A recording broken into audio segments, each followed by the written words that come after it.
Hello everybody, welcome you all to our YouTube channel Explore with PS. My name is Prabhakar Saimwal and in this video I will discuss with another important thing that is called as box compound. But before I start, I want to tell you, if someone did not subscribe our channel, please do subscribe our channel and hit the bell icon so that you can get the latest notification from our channel. Now in last lecture we discussed about ingredient of cement, but in this lecture we are going to discuss about box compound. So how box compound will form, we will see it. Okay, so पिछले lecture में हमने ingredient of cement के बारे में पढ़ा था. Basically जो ingredient थे वो lime, silica, alumina, iron oxide, calcium sulphate, magnesia, sulphur और एल्कली थे. ठीक है, अब उनके फंक्शन भी हमने देख लिए थे. ठीक है, अगर मैं आपको शॉर्ट टर्म में बताऊं तो सिलिका और लाइम जो थे वो स्ट्रेंथ इम्पार्ट कर रहे थे. उनका रोल क्या था? स्ट्रेंथ इम्पार्ट करना. एल्यूमिना और कैल्शियम सल्फेट थे, वो क्या कर रहे थे? वो सेटिंग के ऊपर ज़्यादा कमेंट कर रहे थे. एल्यूमिना क्या करता है? कुछ सेटिंग प्रॉपर्टी इम्पार्ट करता है, जबकि आपका कैल्शियम सल्फेट क्या करता है? इनिशियल सेटिंग टाइम को डिले करा देता है. तो ये जो थोड़े से आपको आइडिया होनी चाहिए कि किस तरीके से इंग्रेडिएंट बटे हैं. मैग्नीशिया और आयरन ऑक्साइड की क्या प्रॉपर्टी है? वो दोनों क्या करते हैं? कलर के ऊपर कमेंट कर देते हैं. ठीक है, आयरन ऑक्साइड क्या करता है? रेडिश ब्राउन टिंट ऑफर कर लेता है. ठीक है, और जबकि आपका मैग्नीशिया जो है वो येलो टिंट ऑफर करता है सीमेंट के अंदर. ठीक है, तो इस तरीके से मैंने आपको बताया था. बाकी एल्कली और सल्फर जो है वो उनकी प्रोपोर्शन काफ़ी कम होती है. ठीक है, वो भी अपनी स्टैंडर्ड रेंज के अंदर सीमेंट के अंदर होनी चाहिए. ठीक है, now today topic is box compound. आज के टॉपिक में हम पढ़ेंगे बॉक्स कंपाउंड के बारे में. ठीक है, so what is basically a box compound? what is box compound? So when water is added in the cement, it reacts with the ingredient of cement chemically and result in the formation of complex chemical compound known as box compound, which are not formed simultaneously. ठीक है, सो इसका मतलब है कि अगर suppose that आपने water मिला दिया सीमेंट में, तो सीमेंट में जब कभी भी वाटर सीमेंट के साथ मिलता है तो वाटर क्या कर देता है? इंग्रेडिएंट, सीमेंट के जो इंग्रेडिएंट होते हैं उनके साथ क्या कर जाता है? रिएक्ट कर जाता है. ठीक है, और रिएक्शन के टाइम पे वो कुछ केमिकल कॉम्प्लेक्स कंपाउंड बना देता है, जिनको क्या करते हैं? इनको बॉक्स कंपाउंड बोलते हैं. और उनकी जो फॉर्मेशन होती है वो एकदम से नहीं होती, वो टाइम पे डिपेंड करती है. एक एक करके फॉर्म होते हैं ये कंपाउंड. सो इसीलिए मैंने पॉइंट लिखा which are not form simultaneously. ठीक है, so I think what is box compound, it is clear. Box एक साइंटिस्ट थे, इसीलिए उनका नाम, इन्हीं के नाम पे ये कंपाउंड भी पड़ा है, बॉक्स कंपाउंड. जो थे बॉक्स थे, इन्होंने ही पहली बार क्या बताया था? इस चीज़ के बारे में बताया था. ठीक है, कि ये कंपाउंड फॉर्म होते हैं एक्चुअली मैन्युफैक्चरिंग के टाइम पे. ठीक है, ये जो सारे इंग्रेडिएंट ऑक्साइड ये फॉर्म में प्रेजेंट होते हैं. ठीक है, तो प्लेन में वहाँ पे ये बनना शुरू हो जाते हैं. ठीक है, तो धीरे धीरे ये बनते जाते हैं. ठीक है, और अल्टीमेटली जो कंपाउंड हमारे पास आते हैं वो 4 बॉक्स कंपाउंड ये हैं. पहला तो है ट्राई कैल्शियम एल्यूमिनेट. ठीक है, उसके बाद है टेट्रा कैल्शियम एल्यूमिना. ठीक है, उसके बाद थर्ड वन है tri calcium silicate and last one is di calcium silicate. Try calcium aluminate, इसके नाम में लिखा हुआ ट्राई कैल्शियम, मतलब 3 क्या हैं? 3 मोल क्या हैं लाइम के, और एल्यूमिनेट लिखा है तो इसमें मतलब Al2O3, 1 मोल किसका है? एल्यूमिनियम ऑक्साइड का.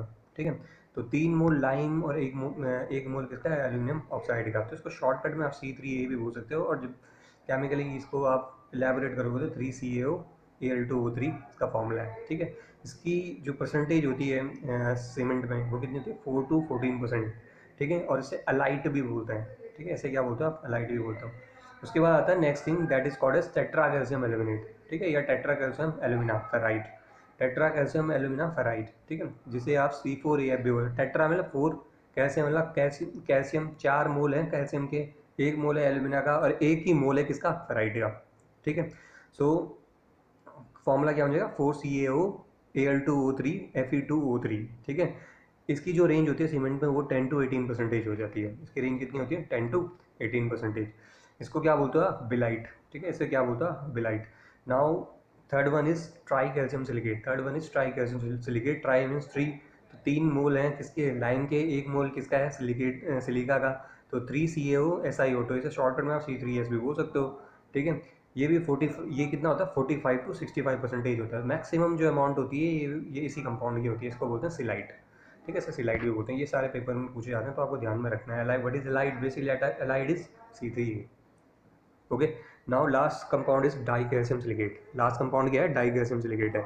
Die calcium silicate basically C2H। Di means दो मोल हैं उसमें लाइन के लगे हुए, तो C2S, ठीक है। एक मोल SiO2 मतलब सिलिका डाइऑक्साइड का, ठीक है। इसकी रेंज कितनी होती है सीमेंट के अंदर? तो 15 to 35% के बीच में होती है। इसे फिलाइट भी बोलते हो आप, ठीक है, इसे फिलाइट भी बोलते हो आप। I think this much is clear. 4 compound form होते हैं। अब इनकी जो फॉर्मेशन होती है वो टाइम पे डिपेंड कर जाती है कि टाइम के साथ ये धीरे धीरे फॉर्म हो जाते हैं, ठीक है। तो एक एक करके इनका है एनालिसिस करेंगे, बट टिल क्लियर है ना सारे पॉइंट? चलो नेक्स्ट पे आ जाओ, ठीक है। Now first box compound is tricalcium aluminate.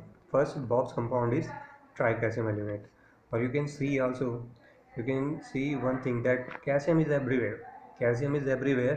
Somewhere aluminate is, अब अगर आप पहले वाले में देखोगे तो एल्यूमिना लगा, सेकंड वाले में भी एल्यूमिना लगा है, ठीक है। लास्ट वाले में सिलिकेट और सिलिकेट लगे हैं, तो कैल्शियम के साथ सिलिकेट आगे लास्ट दो में, और पहले वाले में एल्यूमिनेट आगे। तो कुछ ना कुछ एल्यूमिना क्या कराता है, जो एल्यूमिना की इंग्रेडिएंट करवाते हैं वही वो जब ये कंपाउंड फॉर्म कर देते हैं तो उनकी प्रॉपर्टी क्या हो जाती है, इसी तरीके से अफेक्ट कर जाते हैं जिस तरीके से इंग्रेडिएंट के फंक्शन होते हैं, ठीक है।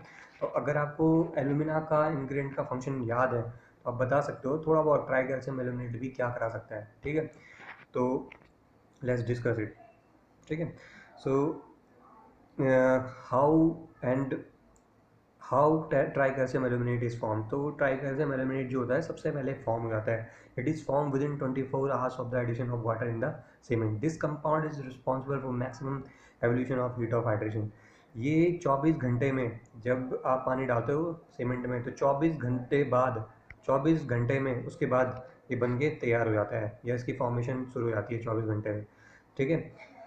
फॉर्म हो जाता है ये 24 घंटे तक, ठीक है। और जैसे ही ये फॉर्म हो जाता है तो ये क्या करता है, maximum evolution of heat of hydration करता है। सबसे ज़्यादा हीट ऑफ हाइड्रेशन जो है वो यही कराता है। हीट ऑफ हाइड्रेशन का मतलब होता है कि जब भी आपका सीमेंट है, जब भी सीमेंट में पानी पड़ता है तो सीमेंट से क्या होता है, सीमेंट से आपको हीट बाहर निकलते हुए दिखती है। तो वो हीट क्या है एक्चुअल में, वो एक्सोथर्मिक प्रोसेस का एक एग्जांपल है हीट, ठीक है। हीट निकलते हुए दिखती है तो उससे क्या जा रहा है, हाइड्रेशन हो जा रही है सीमेंट के अंदर, ठीक है। तो हीट ऑफ हाइड्रेशन जो होती है वो हो जाती है जैसे ये कंपाउंड फॉर्म हो जाता है। और ये कंपाउंड सबसे ज़्यादा हीट ऑफ हाइड्रेशन कराता है, ये आपको ध्यान में रखना है। हीट ऑफ हाइड्रेशन जो है वो सीमेंट के अंदर एक रिक्वायर्ड प्रोपोर्शन में होनी चाहिए, एक लिमिटेड अमाउंट में होनी चाहिए। बिकॉज अगर इसने ज़्यादा हीट ऑफ हाइड्रेशन करा दी तो हीट ऑफ हाइड्रेशन की वजह से क्या हो जाता है, वाटर जो सीमेंट के लिए चाहिए होता है वो क्या कर जाता है, सीमेंट की बॉन्डिंग एक्शन के लिए चाहिए होता है, वो क्या हो जाता है, उड़ जाता है। एक लिमिटेड अमाउंट में होना चाहिए, ठीक है। और मैंने आपको बता रखा OPC में इसकी रेंज कितनी है, 4 to 14%। तो आपसे पूछा जाए ट्राई कैल्शियम एल्यूमिनेट कब फॉर्म हो जाता है, तो 24 घंटे में फॉर्म हो जाता है। और जैसे ही फॉर्म हो जाता है तो मैक्सिमम हीट ऑफ हाइड्रेशन करा देता है सीमेंट की, ठीक है। तो फंक्शन क्लियर हो गया, ठीक है। Now come to the tetra calcium alumina ferrite. Now come to the tetra calcium alumina ferrite. So it is also formed within 24 hours of the addition of water in the cement. This compound is responsible for high heat of hydration in its initial period that gradually reduce in later stages. ये compound जो होता है ये भी 24 घंटे में बन के तैयार हो जाता है, ठीक है। और जैसे ही तैयार होता है ये भी क्या कराता है, हीट ऑफ हाइड्रेशन करा देता है, ठीक है, हाई हीट ऑफ हाइड्रेशन करा देता है। लेकिन ये हीट ऑफ हाइड्रेशन जो होती है इनिशियल पीरियड में काफ़ी ज़्यादा कराता है, उसके बाद ग्रेजुअली लेटर स्टेज में क्या हो जाती है, हीट ऑफ हाइड्रेशन कम होने लग जाती है। तो अगर आपसे पूछा जाए क्वेश्चन पेपर में कि हीट ऑफ हाइड्रेशन कौन सबसे ज़्यादा कराता है, तो हीट ऑफ हाइड्रेशन सबसे ज़्यादा कौन कराता है, ट्राई कैल्शियम सिलिकेट और टेट्रा कैल्शियम एल्यूमिना फेराइड, जो हमने अभी देख लिया, ठीक है। Now come to the next one, that is tri calcium silicate C3H। Now come to the C3H।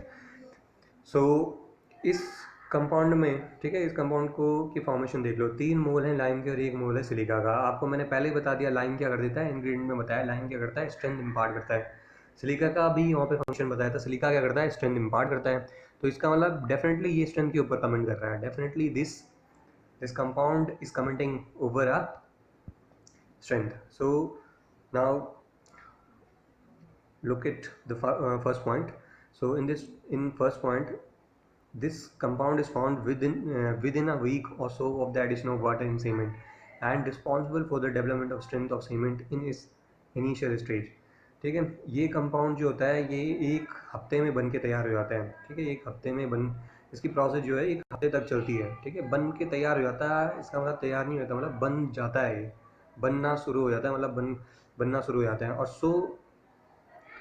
और ये जैसे ही बनता है, ठीक है, जैसे ये धीरे धीरे बनना शुरू होता है वैसी वैसी सीमेंट में क्या होती है, ये इनिशियल स्ट्रेंथ के लिए रिस्पॉन्सिबल होता है। ठीक है, ये बेसिकली स्ट्रेंथ के लिए रिस्पॉन्सिबल होता है। कैसी स्ट्रेंथ, इनिशियल स्टेज में जो होने वाली स्ट्रेंथ है वो। ठीक है, तो it is responsible for the development of strength of cement in its initial stages. ठीक है, अब ये इनिशियल स्टेज का मतलब क्या है, तो ये धीरे धीरे देखेंगे। ठीक है, पहले फर्स्ट पॉइंट क्लियर है ना, ये एक हफ्ते में बन के तैयार हो जाता है। ठीक है, और जैसे ही तैयार होता है, ठीक है, और एक हफ्ते में बन के तैयार हो जाता है, और ये इनिशियल स्टेज में स्ट्रेंथ इम्पार्ट करने के लिए, डेवलप करने के लिए इम्पॉर्टेंट है। ठीक है, इतना क्लियर है। Now next, if in any structure early development of strength is required, amount of C3S is increase. अगर किसी भी स्ट्रक्चर में अर्ली डेवलपमेंट स्ट्रेंथ रिक्वायर्ड है तो C3S की अमाउंट बढ़ा देते हो आप। ठीक है, सो पर्टिकुलरली अगर मैं बोलूँ कौन कौन से स्ट्रक्चर में आपको अर्ली डेवलपमेंट ऑफ स्ट्रेंथ चाहिए, मतलब कि किन किन जगह आपको स्ट्रेंथ रिक्वायर्ड होती है फर्स्ट स्टेज में। ठीक है, पहले ही देखो, अब देखो सपोज दैट, इसका प्रैक्टिकल एग्जांपल देखो किस तरीके से आप इनिशियल स्टेज को समझोगे। ठीक है, देखो सपोज दैट आप रेलवे के स्लीपर बना रहे हो। ठीक है, सपोज दैट आप रेलवे के स्लीपर बना रहे हो, या फिर प्री कास्ट पाइल्स या प्री कास्ट आप क्या बना रहे हो, पोल्स बना रहे हो। ठीक है, प्री कास्ट पोल्स बना रहे हो, तो आप क्या करते हो, देखो, क्योंकि सपोज दैट आपको पोल्स की रिक्वायरमेंट है 1000 पोल्स बनाने हैं आपको। ठीक है, 1000 पोल्स बनाओगे तो क्या करोगे, आपको अपना जो फॉर्म वर्क होगा, ठीक है, उसको बहुत जल्दी जल्दी से क्या करना पड़ेगा, उसको यूटिलाइज करना पड़ेगा बहुत जल्दी से, क्योंकि फॉर्म वर्क एक लिमिटेड रेंज में होते हैं फैक्ट्रीज़ में। ठीक है, फैक्ट्रीज़ में और कहीं पे भी। ठीक है, तो क्या होता है, आपको बेसिकली 100 फॉर्म वर्क से ही क्या करने, 100 फॉर्म वर्क से ही बेसिकली 10,000 पोल्स बनाने हैं। तो आप क्या करोगे उस केस में, तो आप ऐसे सीमेंट की तरफ जाओगे जिस सीमेंट में आपको क्या मिल जाए, अर्ली डेवलपमेंट ऑफ स्ट्रेंथ मिल जाए। क्योंकि सीमेंट में आपको पता है सीमेंट सेट होने में काफ़ी टाइम लगाता है। ठीक है, तो सेट होने में टाइम लगाता है, स्ट्रेंथ डेवलप करने में काफ़ी टाइम लगाता है। तो आपको ऐसी सीमेंट चाहिए जिसमें स्ट्रेंथ क्या हो जाए, बहुत ज़्यादा जल्दी डेवलप हो जाए स्ट्रेंथ। ठीक है, तो फॉर्म वर्क भी ऐसे एग्जांपल है। ठीक है, फॉर्म वर्क में आपने क्योंकि 10,000 पोस्ट बनाने, टाइम आपके पास बहुत कम है, तो आप क्या करोगे, फॉर्म वर्क में कॉन्क्रीटिंग करोगे, फटाफट कॉन्क्रीटिंग करके उसको सेट करके उसमें स्ट्रेंथ जब डेवलप हो जाएगी उसको फटाफट निकाल लोगे। तो लेकिन इसके लिए आपको क्या चाहिए, बेसिकली आपको ऐसा सीमेंट चाहिए जो कि बहुत जल्दी कंक्रीट को क्या कर दे, सेट करा दे। ठीक है, सेट करा दे और उसमें स्ट्रेंथ लेके आ जाए। तो जहाँ पे भी ऐसी रिक्वायरमेंट है वहाँ पे आप क्या करोगे, C3S की अमाउंट को बढ़ा दोगे। ठीक है, तो इसका प्रैक्टिकल एग्जाम्पल है cold weather concreting. Cold weather concreting में क्या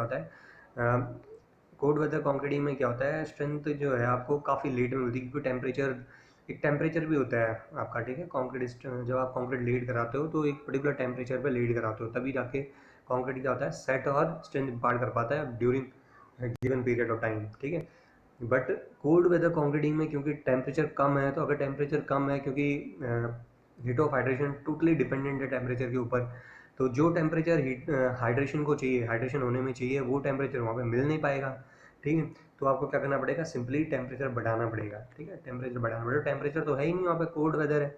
ठीक है, तो आप क्या करोगे, सीमेंट के जो इंग्रेडिएंट है, सीमेंट के जो कंपाउंड है, C3S के प्रपोर्शन को बढ़ा दो। तो कोल्ड वेदर कॉन्क्रीटिंग में आप क्या कर लेते हो, कोल्ड वेदर कॉन्क्रीटिंग में आप C3S के प्रपोर्शन को बढ़ा सकते हो। प्री फैब्रिकेटेड कॉन्क्रीट में, यहाँ पे प्री फैब्रिकेशन करने जैसे पोस्ट बनाने, utilization of formwork for speedy construction, अगर आपको बहुत सारे फॉर्म वर्क रेलवे स्लीपर बनाने तो आप वहाँ पे यूज़ कर सकते हो। This is practical example of try calcium silicate, increase of try calcium silicate. ठीक है, और अगर कोई ऑर्डिनरी कंडीशन है तो आप ट्राई कैल्शियम सिलिकेट की जो अमाउंट मैंने मेंशन कर रखी है वो बेसिकली वही क्या है, वैलिड होती है।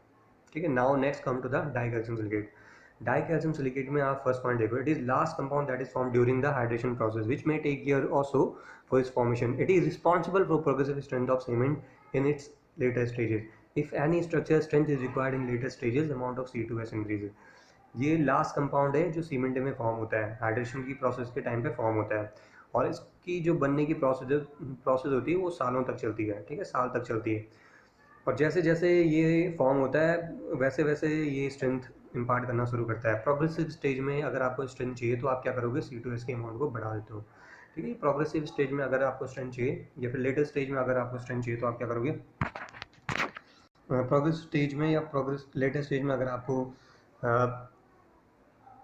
आपको स्ट्रेंथ चाहिए तो आप क्या करोगे, C2S की प्रोपोर्शन को बढ़ा दो। तो अब बताओ मुझे सिंपल सी बात कि कौन कौन से प्रैक्टिकली ऐसी जगहें होंगी, ठीक है, कंस्ट्रक्शन कौन कौन सी या फिर किन कंस्ट्रक्शन एक्टिविटीज़ में हमें ये रिक्वायरमेंट होगी कि आपको जल्दी से क्या करना पड़ेगा, इनिशियल स्टेज नहीं, फाइनल स्टेज में आपको स्ट्रेंथ की ज़रूरत है। मतलब इनिशियल स्टेज में ड्यूरिंग कंस्ट्रक्शन आपको स्ट्रेंथ की ज़रूरत नहीं है, बट क्योंकि देखो कभी कभी क्या होता है कि कंस्ट्रक्शन एक्टिविटी जो है काफ़ी सालों तक चलती है, मतलब 3 साल और 4 साल।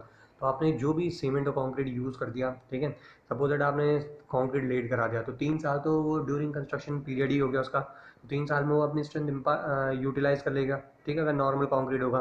तो उसके बाद जैसे ही सर्विस में आएगा तो 1-2 दिन, 4-5 साल और परफॉर्म करेगा और टूट जाएगा। बट आपने उस को डिज़ाइन किया 20 साल के लिए कर रखा है, ठीक है। तो मुझे बताइए कौन सा, कुछ कुछ ऐसे स्ट्रक्चर्स होते हैं जहाँ पे कंस्ट्रक्शन पीरियड जो है काफ़ी लंबा चलता है, जैसे कि मैं बता रहा हूँ 4-5 साल। तो उन स्टेजेस में आपको स्ट्रेंथ जो होती है कंस्ट्रक्शन पीरियड में यूटिलाइज नहीं करनी पड़ती, जबकि बाद में जब स्ट्रक्चर सर्विस में आता है उस टाइम आपको स्ट्रेंथ चाहिए होती है, ठीक है।